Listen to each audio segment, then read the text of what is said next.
Good morning and welcome to our online ministry at Oak Knoll Lutheran Church. It is our privilege to have Dan Ruth, who is the Executive Director of Lutheran Partners in Global Ministry and also an ELCA Lutheran pastor with us this morning. When Dan and I first visited, a couple months back, I think it was, I certainly didn't have the pandemic on my schedule, nor did I think any of us. And so Pastor Dan was going to be with us in church, but since that is not an option, he is gracious enough to join me for this recorded conversation together. And so, but before we begin, so I'm going to be asking Pastor Dan some questions, but before we begin, I'm going to share a passage from the book of Acts, which is our text for this Sunday, from the first chapter and verse 8, where we hear these words. You will receive power when the Holy Spirit has come upon you, and you will be my witnesses in Jerusalem, in all Judea and Samaria, and to the ends of the earth. And as I reflect on that passage, it's great to have you with us, Dan, and to reflect on the fact that LPGM, Lutheran Partners in Global Ministry, so when we refer to LPGM, it's an acronym, that you are an extension of our ministry, and that you are indeed part of our witness all around the globe. And so it is great to have you with us this morning. Thank you. It's great to be here. I have a few questions I'm going to ask you. And the first one is, tell us a little bit about yourself. And then after that, we'd love to hear about Lutheran Partners in Global Ministry for those who aren't familiar with LPGM. Sure. Yeah, absolutely. My name's Dan Ruth, and I'm the Executive Director at LPGM, Lutheran Partners in Global Ministry. And I have been at LPGM for coming up on 3 years now. But most of actually my ministry as an ordained pastor in the ELCA has been in this sort of international world. Going through seminary, I was really interested in multicultural ministry. I did my internship in seminary at Christ Lutheran on Capitol Hill in St. Paul, which is an incredibly diverse congregation in the Twin Cities here. And that I just fell in love with working with people from all around the world and really want to do that. That sort of led me to fall into a position with Lutheran World Relief, another amazing organization of Lutherans in the United States, where I worked for 7 years before coming to LPGM. And as a pastor, I have really found that my calling as a minister of Word and Sacrament in the ELCA, I've come to see that as that my role is seeing where God is already at work in the world and helping to tell people about that work, because God is active all over the world. And one thing that I think has been a really positive shift in ministry and mission is that we no longer think that we're bringing God places. We're recognizing that God is already there.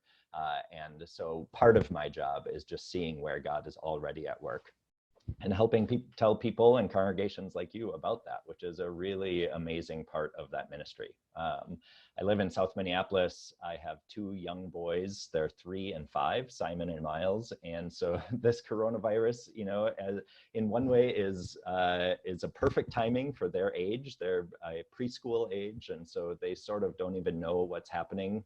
They just know that they're not going to preschool, and we don't have as many places to go play. But other than that, we are just kind of loving life still as a family and getting to spend good time together. And it's a pleasure to be with you all this morning. Thanks, Dan. Tell us about LPGM and how did it get started, and what is its ministry and mission? Yeah, so LPGM is celebrating its 25th anniversary this year. It was founded in 1995 by a couple named Gordy and Betty Olson. Gordy Olson was the choir director at Bethlehem Lutheran Church in Minneapolis. And while he was the choir director there, he was also the choir director at Minnehaha Academy. And while he was there, they had a son named Tim Olson who volunteered to help construct and design a church building in the Central African Republic. It was a 1-year volunteer program that he was part of. And while he was there in the early 90s, he was tragically and randomly killed. It was a random act that just he happened to be in the wrong place at the wrong time. And as a young 20-something, having graduated from St. Olaf College and getting ready to go on to architecture school at the Harvard School of Design, it was just a blow to their family and to the community and to Bethlehem as a congregation. And amazingly, rather than being absolutely crushed, which they also were, Gordy and Betty decided to take this tragedy and turn it into something good. And their entire community came together around them, supporting them, and helped birth what became LPGM, Lutheran Partners in Global Ministry. So they started, and we continue to work in the Central African Republic. We work with the Lutheran Church of the Central African Republic there, one of the poorest countries in the world, and continue to support programs there, and have shifted and now support programs in 4 countries around the world: Central African Republic, Tanzania, Guatemala, and India. And I believe Oak Knoll is probably most familiar with our work in India, and that is actually our largest program support. We sponsor students at 4 boarding homes through the Arcot Lutheran Church in India, and another Indian Lutheran church body. And really now all around the world, what we do is provide access to quality education for students at the margins, especially girls, but boys as well. Girls tend to have the least access in many places to a long-term education. And we believe that education is one of the most powerful ways that we can support students living in poverty and give them the investment they need to really thrive for the long term, so that they have the resources and the opportunities that they need to thrive. Thank you very much. That's an awesome mission and ministry. You know, as we here at Oak Knoll reflect on, you know, how do we as a congregation or as individuals, how do we help you partner with your mission and ministry, or how can we? Yeah. So Oak Knoll has been a great partner of LPGM's for many years. Since at least 2003, you have been partnering with LPGM to support these programs. You all helped to build a community college in India and have supported the programs, the ongoing support of that community college. That is a program that is still going and is providing vocational training to poor students who might not have the ability or access to go on to a university program, or who may choose to go down more of a vocational path. That is providing tremendous support and continues to. I think really, especially at this time during COVID-19, the coronavirus, as that goes all around the world, and I can talk a little bit more about what that really means. I think a huge thing is just to pray. And I really believe that prayer is something that brings people together in really remarkable, unique, and faithful ways. I was telling Pastor Jay earlier about how, as I've been communicating with our partners all around the world, one remarkable thing that I continue to hear from them is that they're all reading news about what's happening in the United States with COVID-19. They see New York City and the news there, and they reach out to me and say, "How are you? Please know that we're praying for you. We know that America is struggling with this." And that for me is unbelievable in many ways, because we are constantly praying for them, but to hear that they're also praying for us is something that really connects us and shows the mutual relationship and the power of those relationships that we can have for each other. So praying for people all over the world about the coronavirus, but also about their long-term success and ability to thrive is something that you can really do. And Oak Knoll has been a great partner in that for much of our history, and we're really grateful for that. That's great.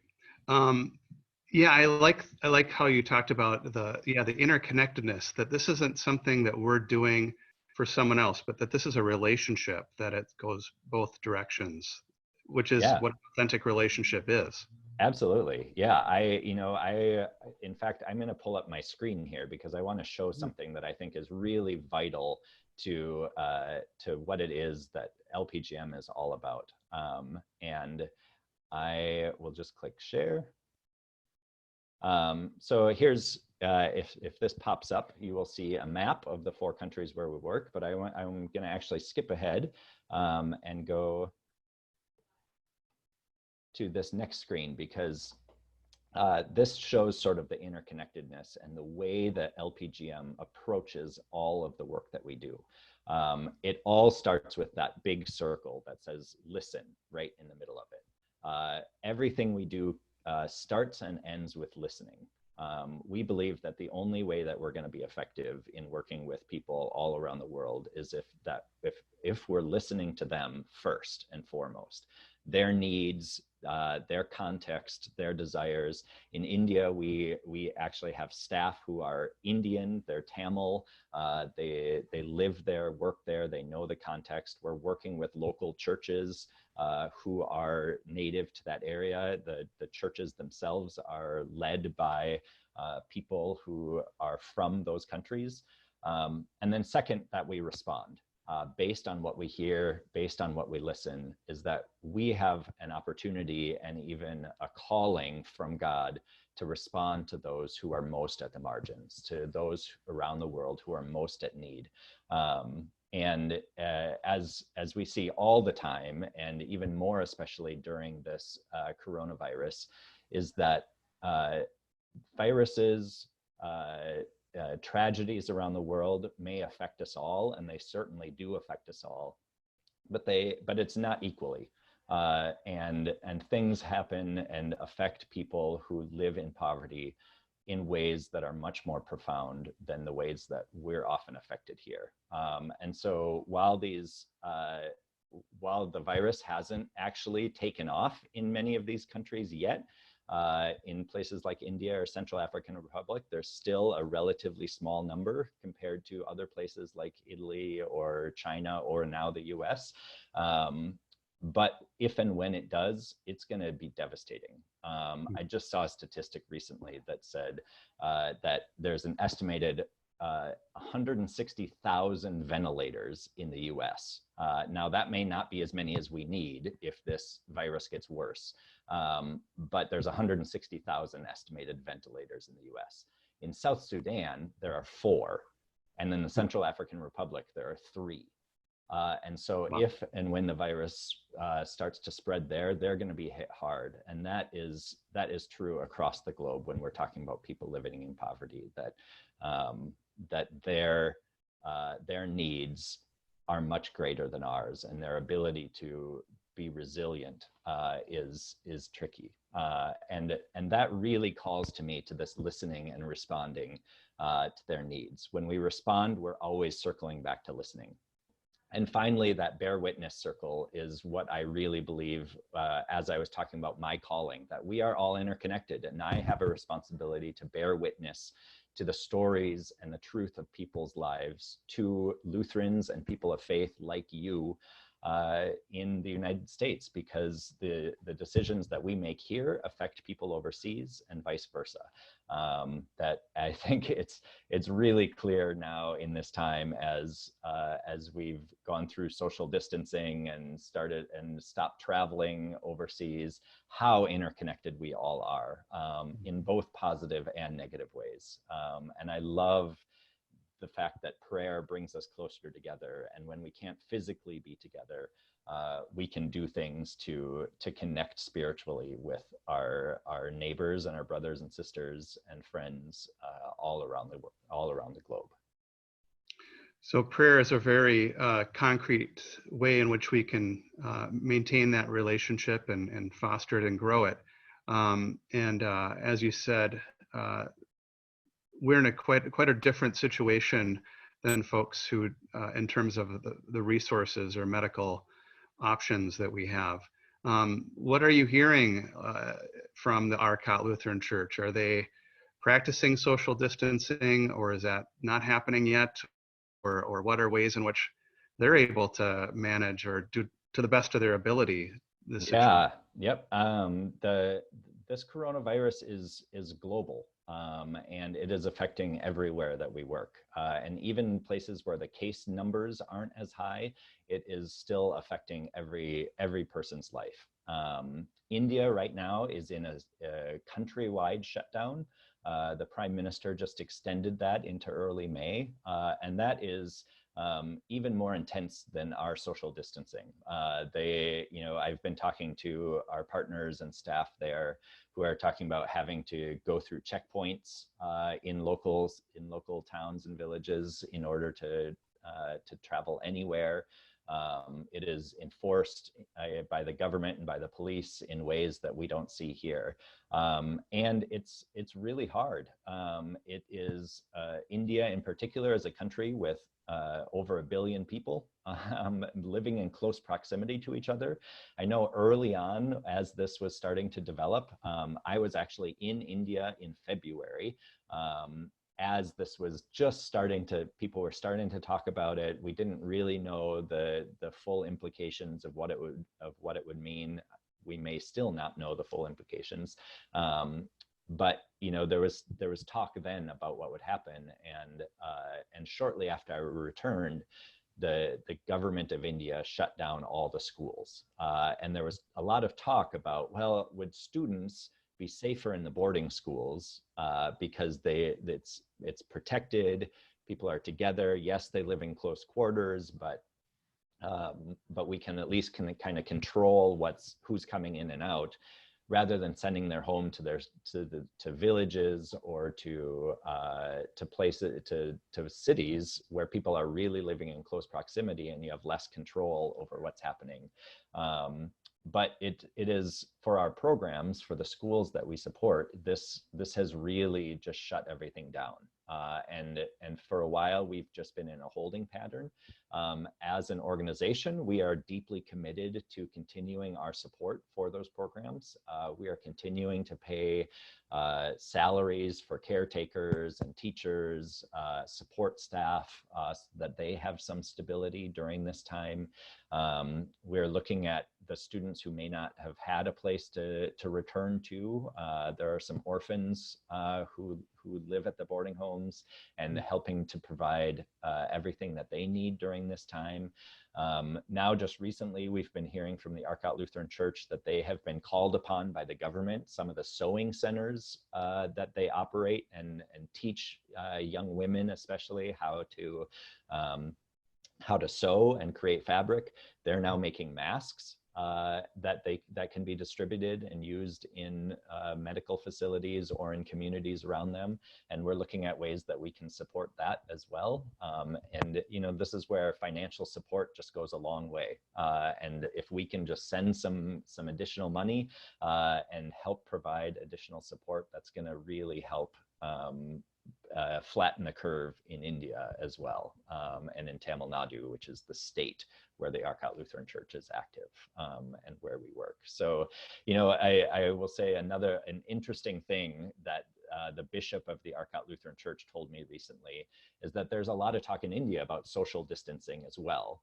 And one fear that he has as a leader of the church is that the Arcot Lutheran Church in particular, and Christian churches around India, have often had a focus on Dalit people. So Dalit is a term that refers to people who are on the outside of the caste system. They used to be referred to as untouchables.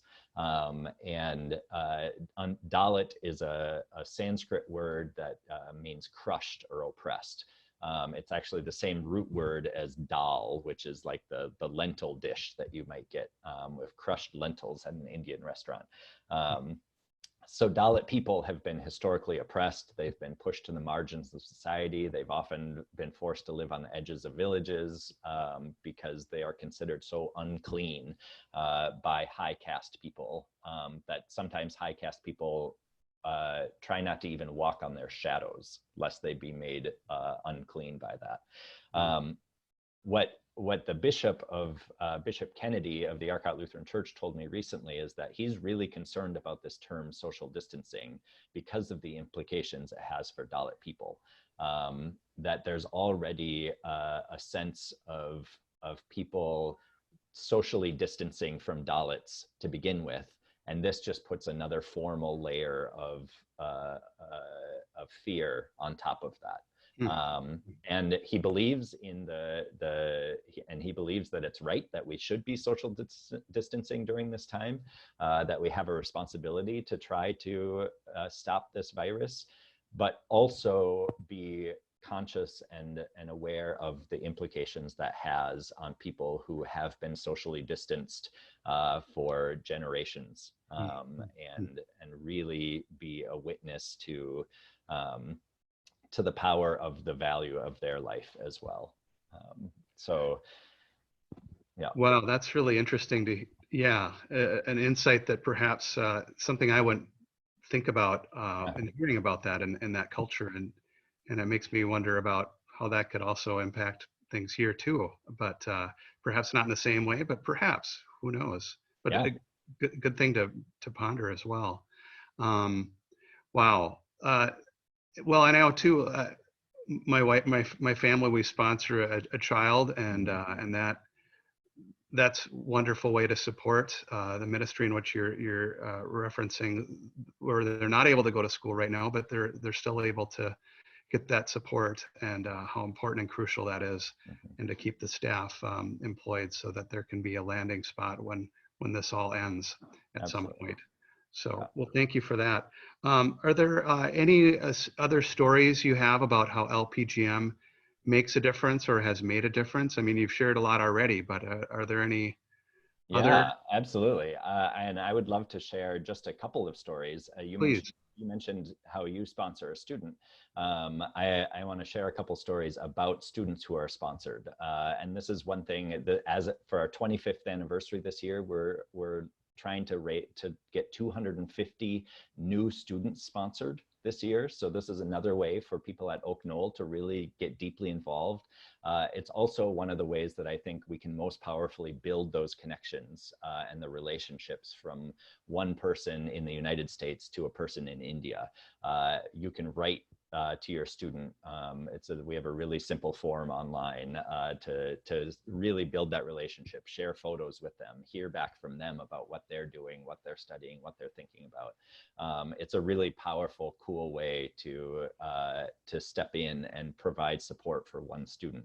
And I want to share just a couple of examples of those students that we have supported. I'm going to share my screen once again, and then move forward here. So this is a girl named Vasuki.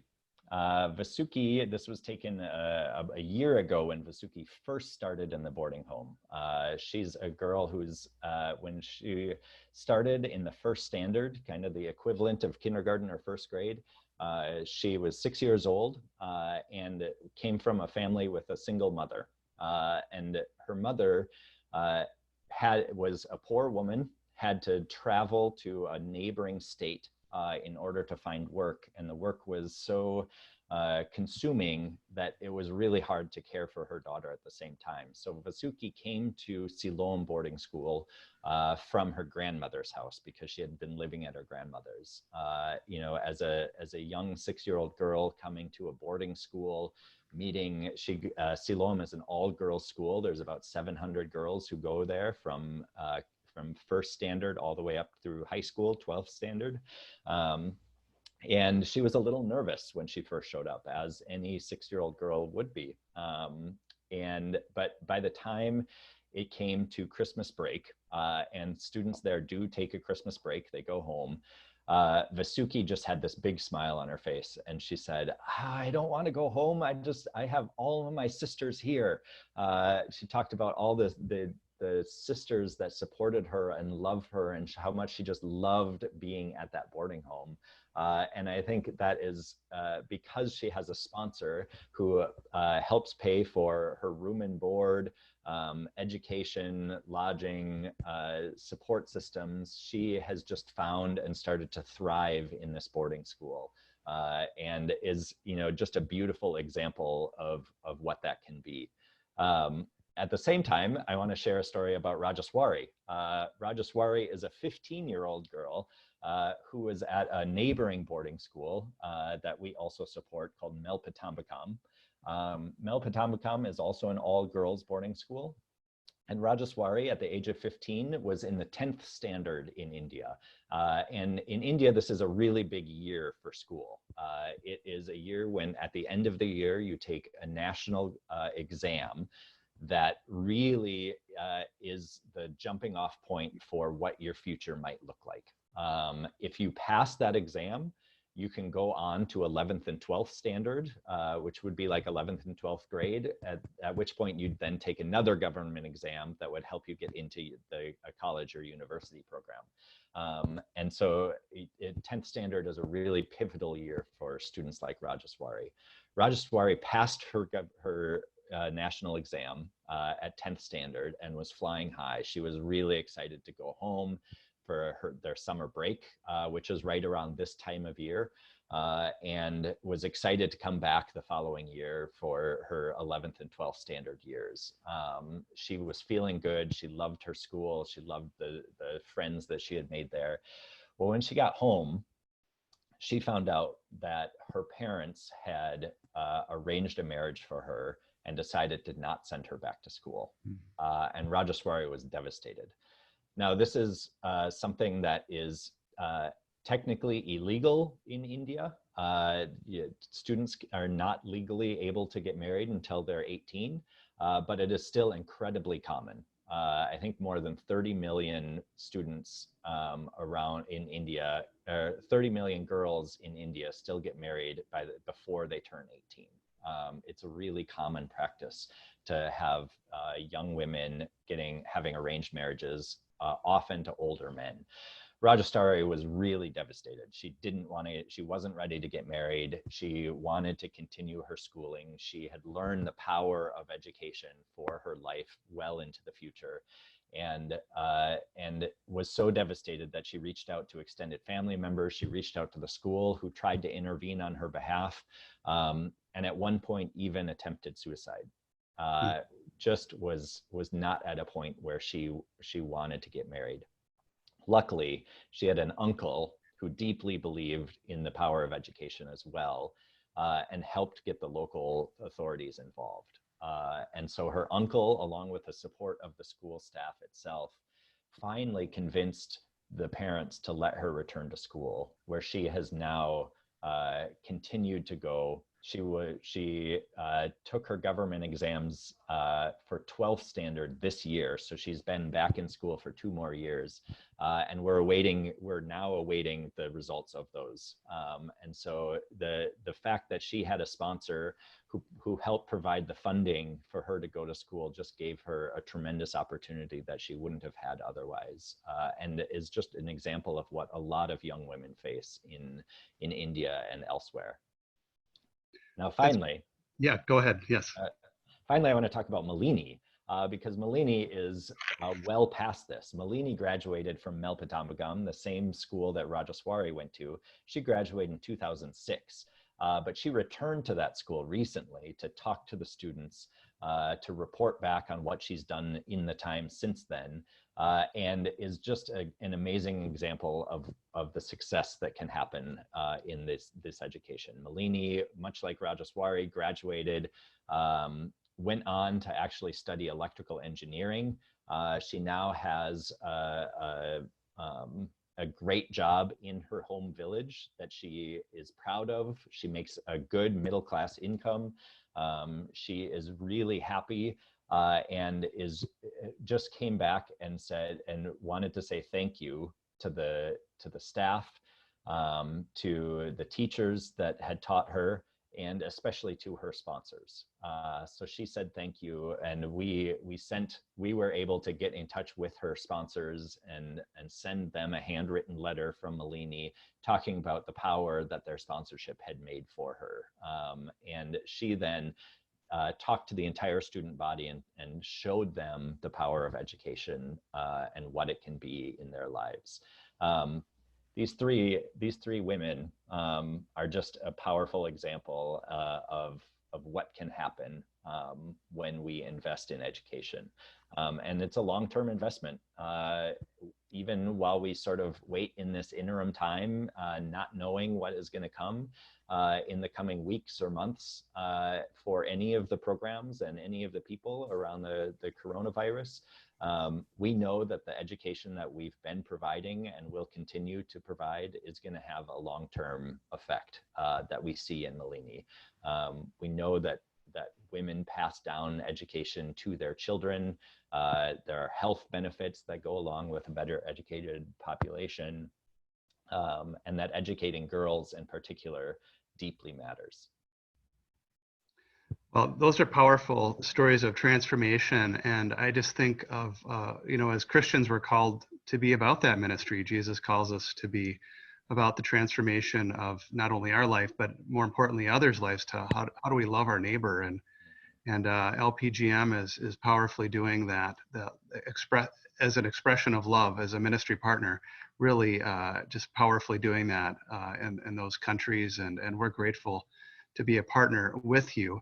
And just finally, I want to say thank you, and that this is an awesome opportunity for us as people living in the U.S. to express our love through sponsoring a student, and just that transformational power that not only are you changing one life, but as you shared, Pastor Dan, how their families will be greatly impacted, and that will have a generational effect. And it's not very much money, at least I'll say for me. $360 is, I think, to sponsor a student for 1 year. $160 a year, that's $30 a month, Right. about $1 a day. So. Right, which for many of us, that's very affordable, and not just that, but it's a way of living out our discipleship. And so I encourage our Oak Knoll members to consider sponsoring a student, and if they're not already, or more than one student. I know we have some folks that are sponsoring multiple students too, and that's a beautiful way to express our love for our neighbor. I want to thank you, Pastor Dan, for being with us today, and we'll continue to keep LPGM's ministry in prayer, and all those who are in a relationship with us. So thank you so much, Jay, and thank you to everyone at Oak Knoll, both as a congregation and as individuals, for all the support that you give to boys and girls like this. It really makes a long-term, profound difference in many people's lives. Peace be with you. And also with you. Thank you.